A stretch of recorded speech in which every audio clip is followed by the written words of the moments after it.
Jay-Z, you're just like Diddy. I can't stand your arrogant, condescending attitude. Nicki posted a video of you wearing a pink wig, and I retweeted it. Nothing more. You deserved it. Everyone knows about our feud. It's been going on for over 20 years. I've seen all your manipulation in the industry, from power struggles to cultural control.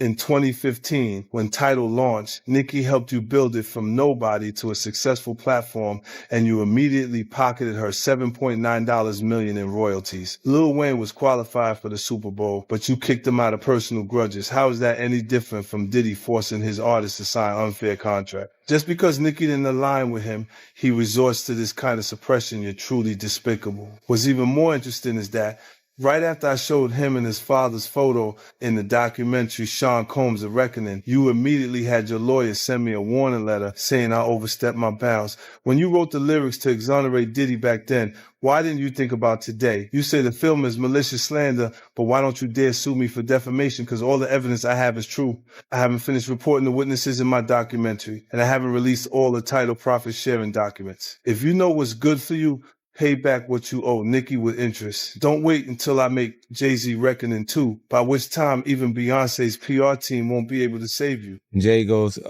let's get it straight. Nobody's afraid of 50 Cent. I want everyone to be clear. No one's scared of 50 Cent. At that point, his safe presentation, even the glasses, what the glasses represent? Intelligence, right? A nerd, maybe. What are some of the things that come along with you being a nerd? Like, don't hit a guy before I. He's not identifying with the transition and difference and the perception of Jay-Z. Now he's really safe and people feel comfortable with him because they know he's not going to do anything inappropriate or try not to. Meanwhile, when he's saying he's not afraid of 50 Cent, why would you have to make that clear when no one's ever asked me if I'm afraid of Jay-Z? They say hip-hop feuds are loud, but what if the quiet ones do the most damage? For more than 20 years, Jay-Z and 50 Cent have circled each other without constant diss tracks, and that contradiction is where this story starts. Because this isn't just about two rappers not liking each other. It's about how power actually moves. From the outside, it looks simple. Two icons, two egos, one long-running rivalry.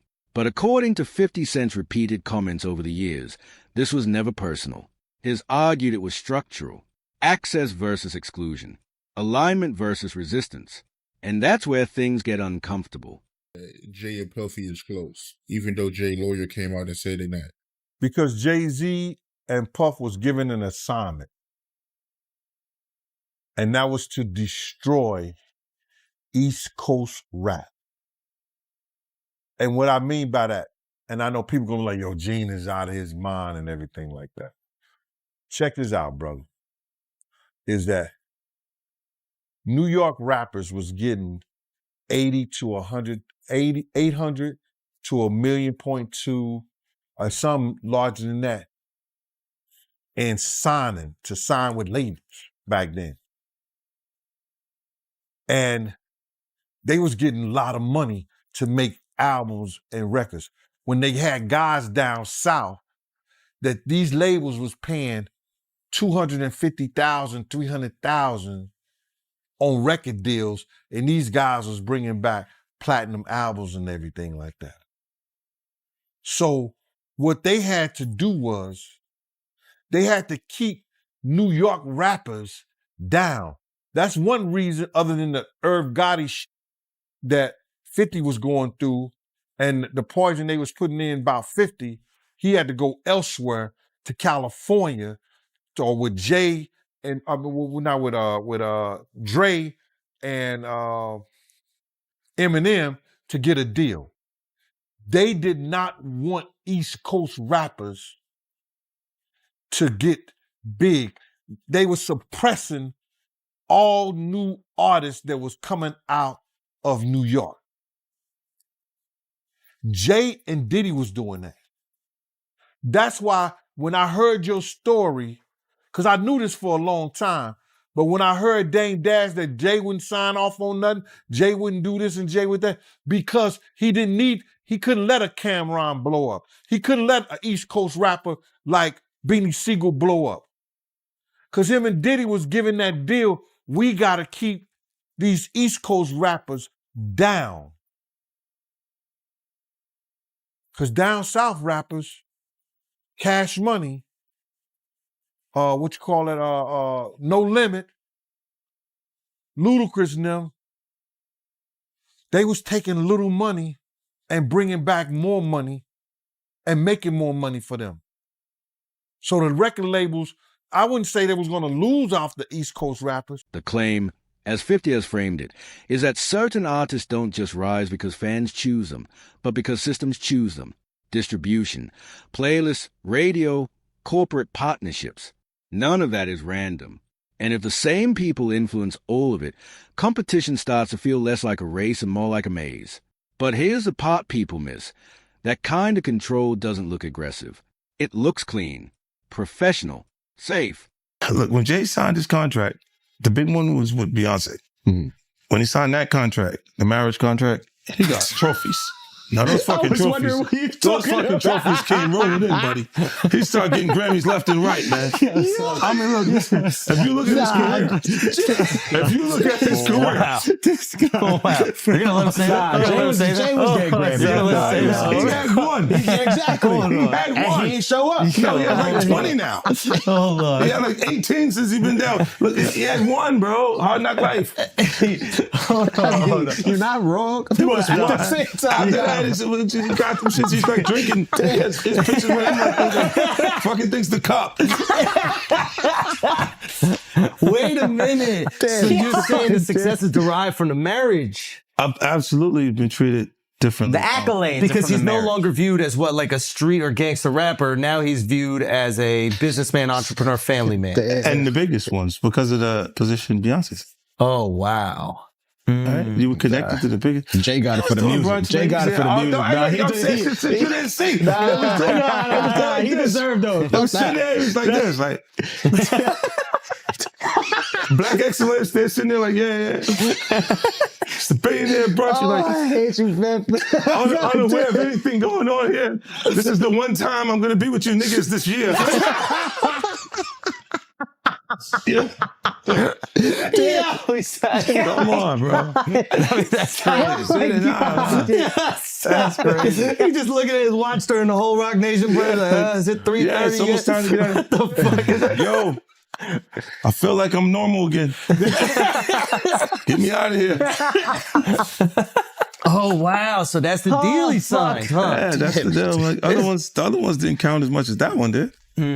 One of the loudest disputed points centers on title. According to public reporting and ongoing debate, Nicki Minaj was an early supporter of the platform. Some commentators have alleged she was later underpaid royalties, a claim Jay-Z has denied and that has not been proven in court. No judgment was issued, no final ruling. But the accusation alone lit a fuse because it fed into a bigger narrative 50 has pushed for years. If you don't align, access dries up. And then there's the Super Bowl question. Lil Wayne's name came up repeatedly when fans debated who should have been on that stage. No official statement has confirmed any personal grudge. Decisions were framed as creative and contractual. Still, critics asked why certain voices always seemed to be considered, and others quietly passed over. Talent was never the issue. Permission was.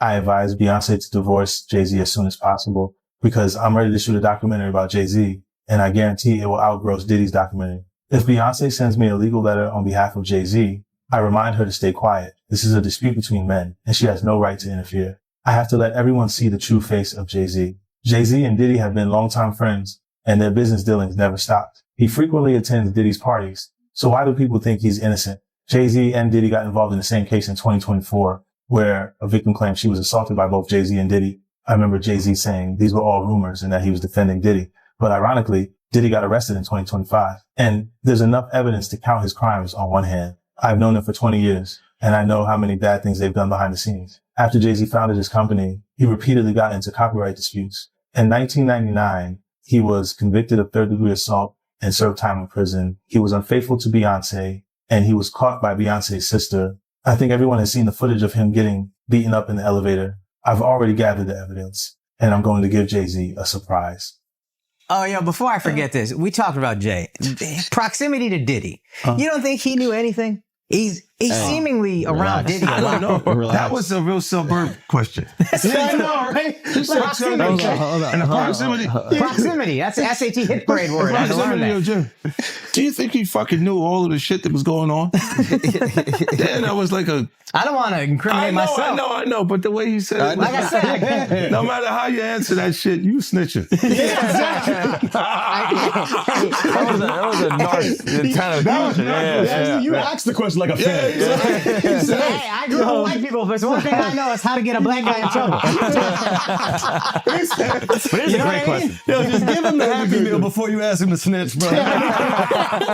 He said, damn, they wasn't even drinking. Speaking of, how the hell you pronounce Lechem? Le chemin de roi. Okay. It's the King's Path. King's Path. Chemin de roi. Because I know Branson. That's the one I pronounce. Branson. That's the Branson lifestyle. You know, be outside. Biff, you're not worried that if you throw little and you don't throw out allegations, but like you kind of poke fun at them. You just ask questions. You're not worried that it comes back your way? Like people dig up your past and try to pull stuff up? I don't got that shit in my past. I'm not. Everybody got a little bit. Look, Like, not that it's real enough. I took a pill, but it was for me to perform better. For her to remember, buddy. I didn't fucking give her a drink so she forget what the fuck happened. What the fuck is going on here, bro? Yes, I took the drink. I gave me the fucking drug to perform. So she could remember and possibly love me for that. Did it work? What the fuck? Yo, bro, look, I'm doing pretty good. Like, doing pretty good. You know what I mean? Like, but I'm just saying, this is the opposite of normal shit that we're talking about, bro. That is why. I don't know why it's so hard for people So just for to people to acknowledge feel weird like shit is you weird. would have something or you would have reserved energy because you feel like Here's where the story shifts. Jay-Z's public image transformed over time. Businessman, cultural ambassador, family man. His marriage to Beyonce wasn't just personal. It reshaped perception. Supporters see organic growth. Critics argue it softened scrutiny at exactly the right moment. No accusation there, just an observation. Once an artist is seen as safe, questions land differently. Dame, are you all right? Do you need anything? None of the people that have vocalized that another man, and to me, again, that whole conversation's a bit feminine. But if you're going to say some shit like that, you should have actually done something to help the problem. But I never got the call from Ray saying, do you need anything? And anyone else that I've ever given, paid a bill, paid their rent, paid their college, any dollar, not one person, and I don't want them to, because they know I'm all right. But not one person has called and said, yo, could I send you something to help? But I don't need the help. But if you're going to talk about it, be about it. But to me, that's just a jab when you tell and promote a false narrative and say that I'm in such a bad place that another dude should help me. And that my tail's in between my legs to the extent because of a lawsuit that I would actually take that money. I'm a man. I don't want nobody to give me nothing but the opportunity to do what I got to do. And I don't see no opportunity. I don't want to perform for the Super Bowl. I'm not all right with the NFL. I'm still mad it ain't no black owners. We went from kneeling to being happy when we could perform for them. That wasn't what I was about. I was about ownership of our own league and taking pride in that. I'm not a court jester for everybody else to get good ratings. I know what we're being used for, and I'm not cool with that. So it's a big deal is to jump on a stage for a bunch of white owners? No, that's embarrassing to me. It's a spectacle. They're laughing at us. Like being tatted on the back by another culture is not how I judge my success. Only person that has the audacity to pat me on my back is my family. And they better, I'd be like, you better chill out. I don't want no pats on the back. I don't play that. I'm not in the patty pat club. On no level. I feel you. But speaking of the NFL, I know right now Nicki Minaj, she calling out Jay. And I know Colin Kaepernick's wife, she called out Jay saying that, Jay did her husband wrong. But I don't know. I don't know the backstory behind that, man. But I know it's going, viral right now on social media. But I do want to ask you, how do you feel about the NFL right now in general? It's funny. She's cool. She's cool with my wife, Rocky. I think International charts complicated that image even more. While U.S. visibility suggested dominance, global demand didn't always match the narrative. Some analysts argue marketing budgets and platform placement can manufacture consensus. Others say success is success. Both can't be entirely wrong, and that tension matters. You was doing it too. This is people that are looking on separation between their hardships or their the things that they got going on that would be issues and what a celebrity's issues would be. Wait, what does that mean? They think all celebrities are doing the same thing. Yeah. Right. And when you see, if I wasn't saying anything, guess what? You could safely say that a person on the outskirts that is not involved in hip hop culture could think that everybody in hip hop culture is with that shit.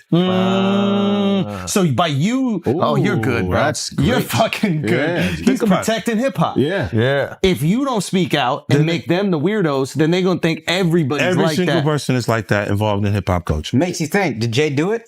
Shut up. He's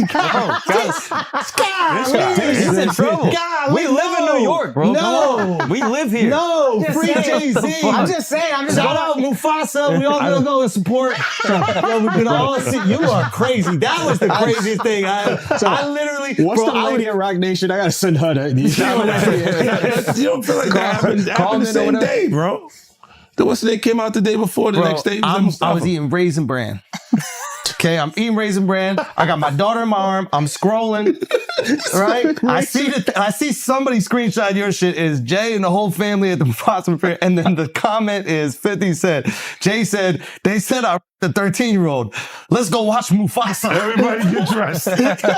We're going to see Mufasa right now.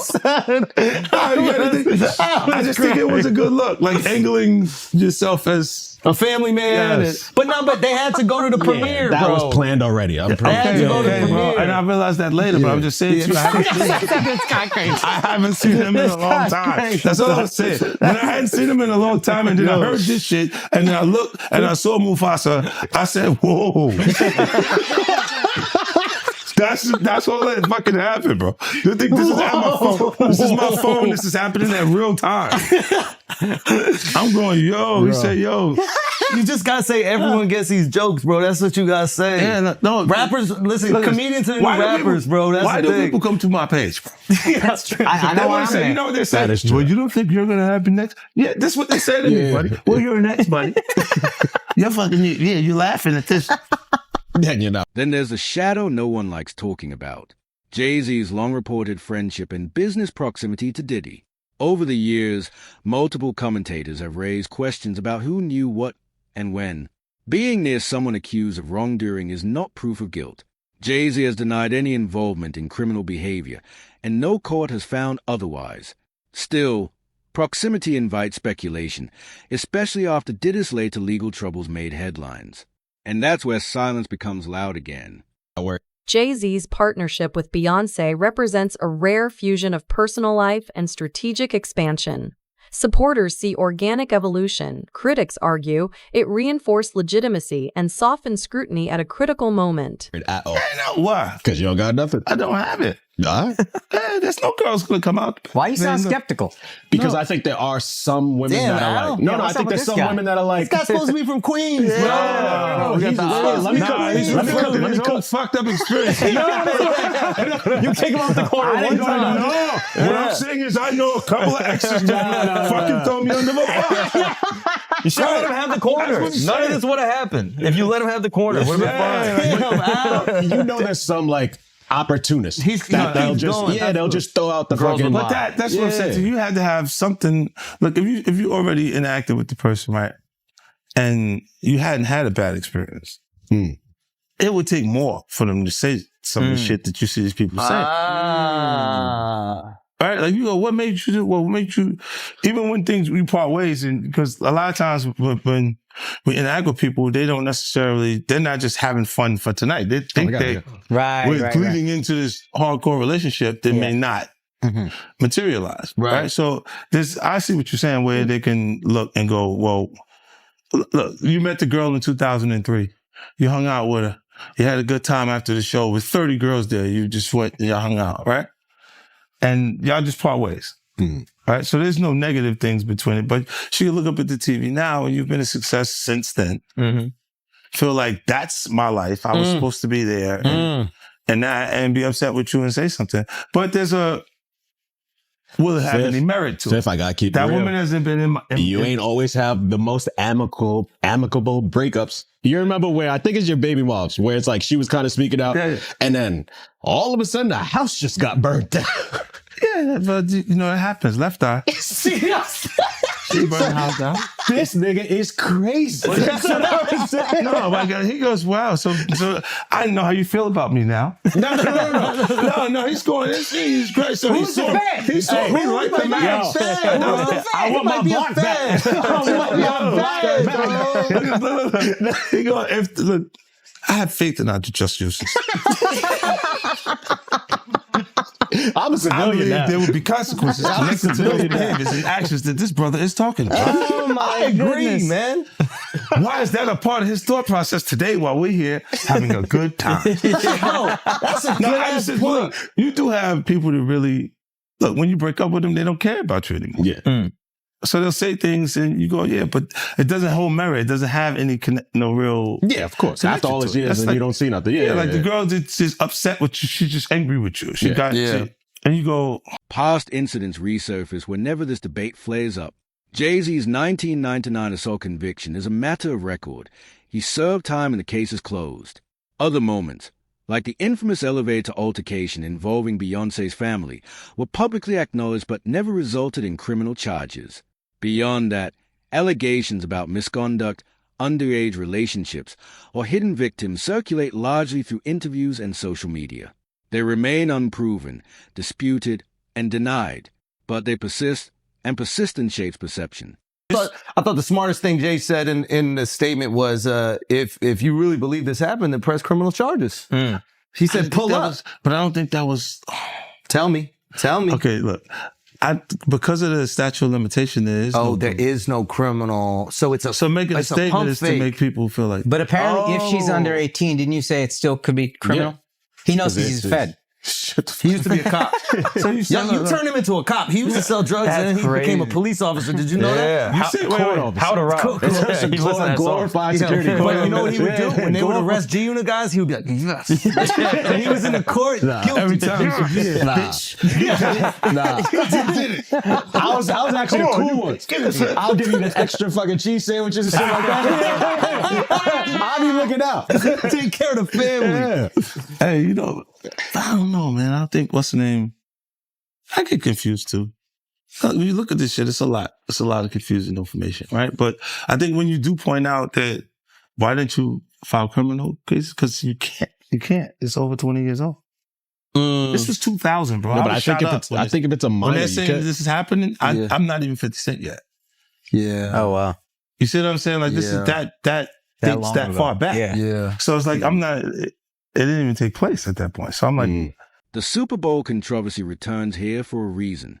Artists like Eminem were reportedly firm about who they wanted alongside them. Others were left out. Again, no official wrongdoing confirmed, but it exposed how legitimacy works when the stage is absolute.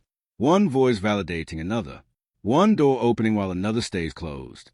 And when that happens behind closed doors, fans are left guessing. Why does it all come to a head now? Why now? Why? Because he's the acceptable monster at this time. Like R. Kelly was the last time I sat on this couch. So who's next?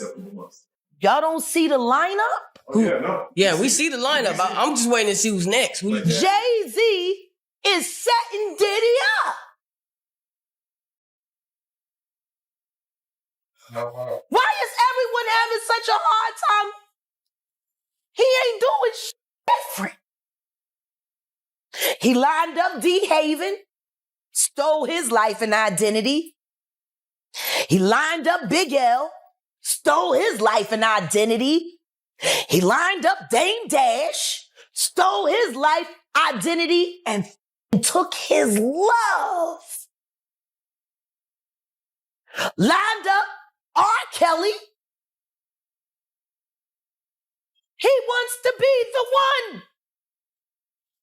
Yeah, shout out D. Haven. He actually hit us up, wanted to tell this story. You need to talk talk to D. Haven. Yeah, we need to talk to him. I told you that last year when I put you on the phone with him. You did. I want you to think about this. Allegedly, Sean Carter is responsible for enacting Hype Williams to put Aaliyah on a faulty plane to move her out the way as punishment for rejecting him. And so he could level up Beyonce, who was struggling.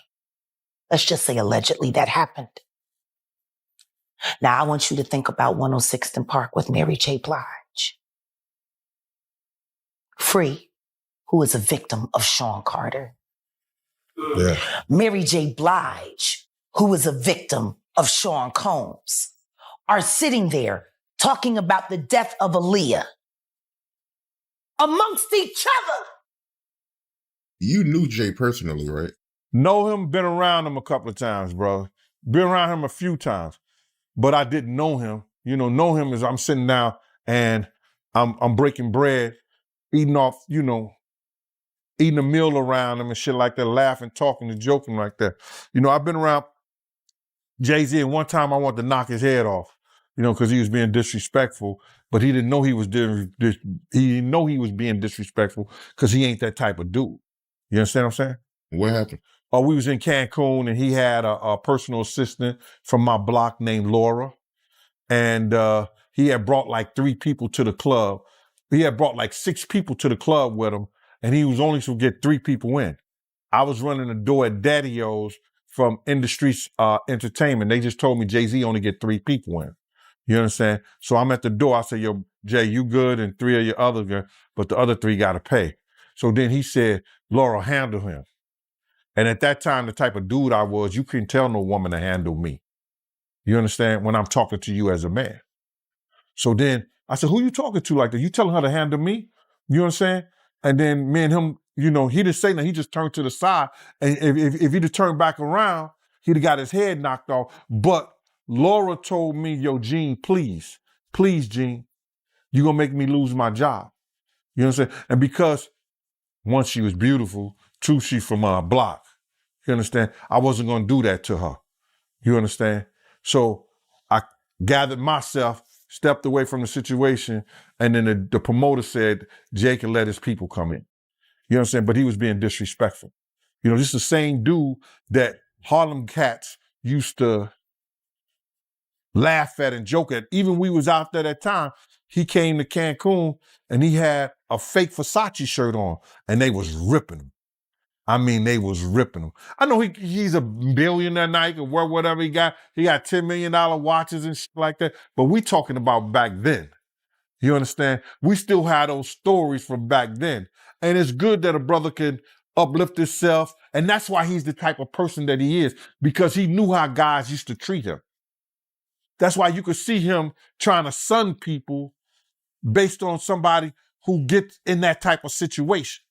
You understand? This dude had the same cream deli silk shirt that I had. Now, cream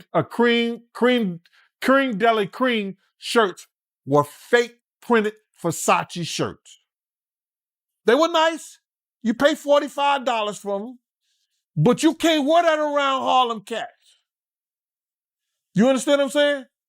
Not if you in the rap industry. At that time, they used to have diamond testers. You understand?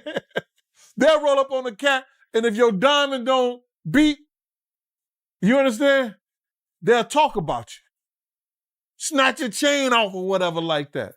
So he had the fake cream deli cream shirt on, and they was roasting him. I think I seen him in a black t-shirt from that point on in Cancun the whole time he was there.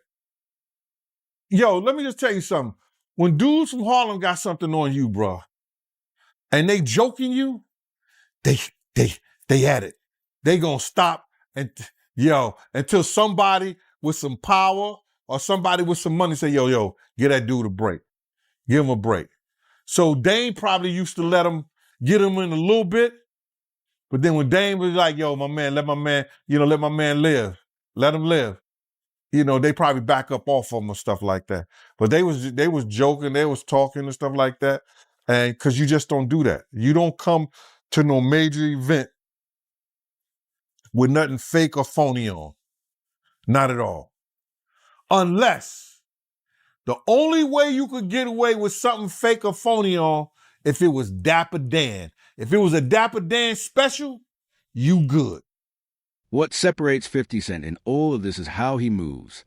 People who've worked with him describe accessibility, directness, presence. Jay-Z, by contrast, is often described as distant and strategic. Two leadership models. Proximity versus mystique. Neither is illegal. Neither is inherently wrong. But in a culture born from shared struggle, that difference hits a nerve. If it wasn't Dapper Dan, nah. You couldn't do that, bruh. Not at all. Should have known better. But he was from Brooklyn. But from what you know about Jay, do you believe he's capable of doing what he's being accused of? What I know of Jay, and what have I heard of Jay, I want to say this to protect myself, that there's stories of Jay talking to underage girls. It was a girl from my block that was 16, 17 years old that Jay was talking to. If she was 17. So there's plenty of stories out there that they might flood the market of Jay talking to underage girls. I heard this kid that is claiming to be his son.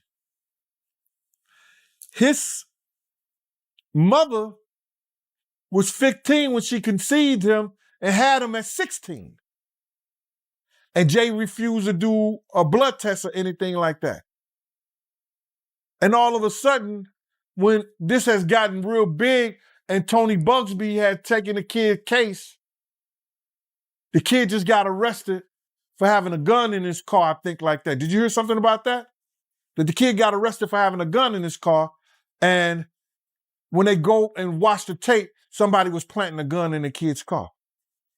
Now the kid who never been in trouble to that degree, and now he's facing a case for a gun case for having a loaded firearm in his car. So, answer your question. There's plenty of stories. Ain't Beyonce one of those stories? Isn't Foxy Brown one of those stories? Isn't that kid mother one of his stories? There's a lot of stories, bro. So that's what I say about it. As more historical stories resurface and new documentaries re-examine old power structures, the focus shifts from dominance to accountability. Not verdicts, not conclusions, just mechanisms. How consequence can be delayed, how narratives are managed. Fame doesn't erase questions, it just slows them down. Even now, defenders argue that if accusations were real, courts would have settled them. Critics respond that time, money, and influence don't run evenly. Both arguments exist side by side, and that's why the story refuses to close. In the end, this isn't about proving guilt or declaring innocence. It's about silence as currency. Who benefits from it? Who pays for breaking it? And why some stories stay buried for decades while others explode overnight. If power works best when it feels invisible, then here's the real question. Who decides which truths are safe to hear and which ones are too expensive to tell?